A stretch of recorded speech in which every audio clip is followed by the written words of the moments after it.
हमारा next topic क्या है? Metallic bonding. अच्छा, मेटालिक बॉन्डिंग क्या होती है? Metallic bond is defined as the combination of electrostatic attraction between the electrons and the positive nuclei of atoms a substance. ठीक है, अब पहले हम देखते हैं मेटल। यहाँ पे बोलते क्या है? Crystal lattice, a substance consisting of positive charge ions fixed in a crystal lattice with the negatively charge electrons moving through freely through the crystal. ये क्रिस्टल्स में होता है। फॉर एग्जाम्पल, मतलब यहाँ पे ये बोल रहे हैं कि आप ये समझ लें कि एक हमारे पास बॉक्स है, उसके अंदर जो पॉजिटिव चार्ज है वो फिक्स्ड है और उसके ऊपर फ्रीली इलेक्ट्रॉन्स घूम रहे हैं। इसको बोल रहे हैं क्रिस्टल। और जो बॉन्ड इसमें एग्जिस्ट कर रहा है उसको बोलेंगे मेटालिक बॉन्ड। जो एक बॉक्स में हमारे पास पॉजिटिव चार्ज फिक्स्ड है उसमें, और जो इलेक्ट्रॉन्स मूव कर रहे हैं उसके ऊपर, रोटेट कर रहे हैं या घूम रहे हैं, उसको हम बोलेंगे मेटालिक बॉन्ड्स। नाम से पता चल रहा है they exist only in metals. Metals are the good conductors of heat and electricity in solid liquid state, appear shiny and lustrous, मतलब शाइन मारते हैं। इसकी वजह क्या है? इलेक्ट्रिसिटी कंडक्ट करने की। इलेक्ट्रिसिटी क्या होती है? Movement of electron. जब इलेक्ट्रॉन्स इतने ज़्यादा फ्री हैं तो वो मूव करते हैं और इसलिए इसलिए हम बोलते हैं दे आर गुड कंडक्टर्स। वो मेटल्स सॉलिड होते हैं रूम टेम्परेचर पे, except mercury. Mercury is the only exception जो कि नॉन मेटल, सॉरी, लिक्विड होता है। वो only metal that is liquid in the room temperature. वो नॉन मेटल्स के साथ मिक्स भी हो सकते हैं। और प्रॉपर्टीज़ जो इनकी होती हैं, lustrous, shiny, ductile, they can be drawn into the wires. और ये सब इसकी वजह से, किसकी वजह से होती है? Metallic bonding. स्ट्रेंथ, ये सब हमारे पास होती है मेटालिक बॉन्डिंग की वजह से।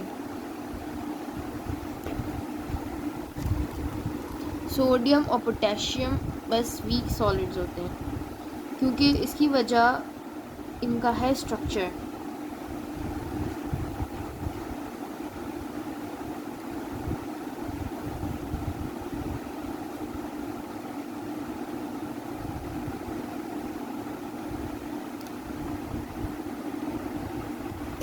अब रीज़न क्या है कि सोडियम का सॉफ्ट मेटल होने का, और आयरन और कॉपर जो बाकी मेटल्स हैं उनका हार्ड मेटल होने का। अच्छा, वो ये है कि उनका स्ट्रक्चर और उनके इलेक्ट्रॉनिक कॉन्फ़िगरेशन। उनके सोडियम के वैलेंस इलेक्ट्रॉन में सिर्फ एक इलेक्ट्रॉन होता है। तो जो सिर्फ अगर एक इलेक्ट्रॉन है और जो जितने पॉजिटिव चार्ज हमारे पास न्यूक्लियर हैं उसकी बॉन्डिंग सिर्फ एक वैलेंस इलेक्ट्रॉन से है, फ्री इलेक्ट्रॉन से है, तो उसका स्ट्रक्चर ज़ाहिर है वीक हुआ, बॉन्डिंग वीक हुई।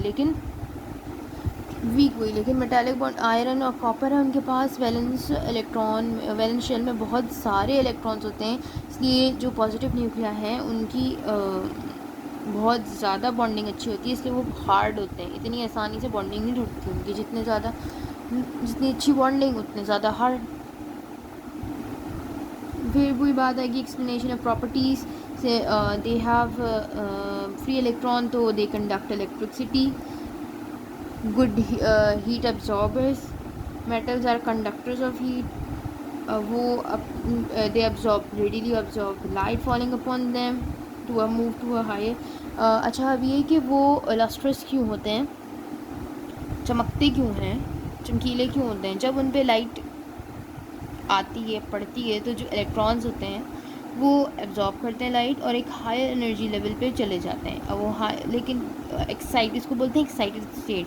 लेकिन हर किसी को अपनी जगह पे वापस आना होता है। तो जब वो थोड़े देर के बाद वापस अपनी जगह पे ग्राउंड स्टेट में, अनएक्साइटेड स्टेट में आ जाता है। तो जो उसके लिए वापस आने के लिए उसको एनर्जी जो उसने एब्जॉर्ब करी थी, जिसकी वजह से वो ऊपर बड़ा हो गया था, ऊपर वाली स्टेट पे, ऊपर वाले लेवल पे चला गया था, वो उसको वापस देनी पड़ेगी। तो वो एनर्जी निकाल देता है। वो फिर जो एनर्जी निकालता है वो शाइन की, लस्टर की उसमें फॉर्म में निकालता है, इसलिए हमें वो चमकते हुए नज़र आते हैं। तो ये हो गया हमारे पास मेटालिक बॉन्डिंग कंप्लीट।